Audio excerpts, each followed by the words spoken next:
ये तकरीबन जीरो में शामिल होना शुरू हो गया था, लेकिन आस्ता आस्ता ये 3 में आया। सर ने इसको कुछ भी ना कहा, बल्कि इसकी हौसला अफजाई की कि बेटा आप पहले तो आप 0 लेते थे, इसलिए मैं आपको नहीं मांग। उसकी बात से लेकर आज मेरा बेटा इस कदर अच्छा हो गया हुआ है ना, यकीन करना। पहले मैं इसकी रिक्वेस्ट किया करती थी कि आओ पढ़ो। अब ये घर जाता है ना, इसने खुद 2 घंटे बाद बैग खोल के पढ़ने। सिर्फ और सिर्फ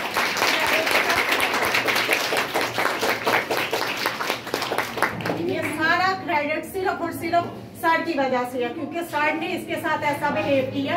इसके दिल में चाहत बढ़ी कि पहले तो टीचर भी मुझे मारती थी, लेकिन ये इनका सर का साल पहला साल है, लेकिन पहले साल में इसमें थोड़ी सी तब्दीली नजर आई है। और इंशाल्लाह मैं 100% कहूंगी, अगर टीचर्स भी ऐसे करें और सर भी मेरे बच्चे के साथ ऐसे करें तो ये बहुत अच्छे लेवल में जाएगा।